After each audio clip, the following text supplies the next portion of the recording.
Comment lire un livre par jour? Ça paraît fou comme ça, et pourtant c'est tellement facile. La semaine dernière, je vous ai indiqué quelques conseils pour pouvoir lire un livre par jour. Mais véritablement, dans les faits, comment ça se passe? Eh bien, j'ai fait très très simple, ou du moins j'ai trouvé une solution très très simple, et ce déjà depuis pas mal de temps. Alors j'aime encore acheter des livres papier, bien évidemment, et là je crois que vous voyez où je veux en venir.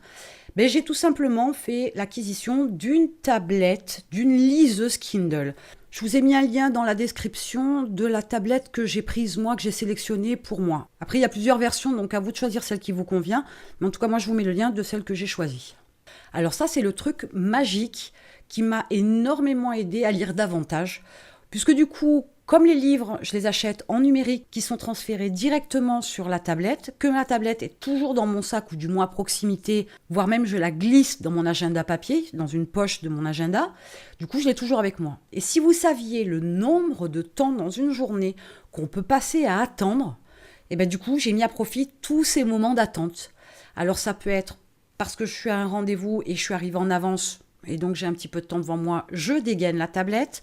Ça peut être aussi parce que mon interlocuteur a du retard, je dégaine ma tablette. Vous avez rendez-vous chez le dentiste a du retard, vous dégainez la tablette. Vous êtes dans la voiture et il y a des bouchons, vous êtes à l'arrêt, au lieu d'écouter la musique, vous sortez la tablette. Et là, je parle que de petits instants, entre guillemets, mais vous avez aussi du temps le soir. Au lieu de passer votre temps sur Facebook ou de regarder des séries idiotes, eh ben, vous basculez sur votre tablette et vous lisez.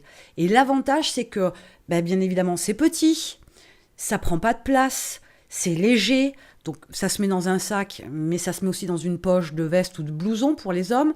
Donc vous avez constamment votre livre sur vous. Du coup, vous n'avez pas d'excuses pour ne pas lire, ne pas avoir de place, de poche, de quoi que ce soit. Il n'y a plus d'excuses. Vous avez votre tablette et vous avez une grande quantité de livres à l'intérieur. Et vous avez tout le temps, dans la journée, tout le temps de lire. Alors je vais vous transmettre une astuce qui m'a été donnée par une personne avec qui j'ai discuté du fait de pouvoir lire un livre par jour. Et qui m'a expliqué que comme elle avait très peu de temps, voire pas du tout, c'était un petit peu compliqué, très peu de temps pour pouvoir lire. Elle s'était organisée avec une de ses amies pour faire du covoiturage. Du coup, celle qui conduit le matin et celle qui va lire le soir, celle qui lit le matin sera celle qui conduira le soir. Du coup, elles intervertissent comme ça et tous les jours, elles ont au moins 3/4 d'heure, puisque leur trajet jusqu'au travail dure 3/4 d'heure, elles ont au moins 3/4 d'heure de lecture dans la journée. Et j'ai trouvé l'astuce intelligente de leur part, puisque d'un côté, il y a une diminution des frais de transport, bien évidemment, puisque c'est divisé par 2, et en plus, elles se payent le luxe de s'octroyer du temps pour pouvoir lire. Ça, j'ai trouvé vraiment que c'était une très bonne idée et que la mise en place a été rapide et que l'initiative était très très bonne. Donc pourquoi pas appliquer cette astuce? Ça peut vous servir, ça peut vous aider à dégager du temps pour pouvoir lire davantage. Maintenant, pour pouvoir monter un business, il faut vous préparer.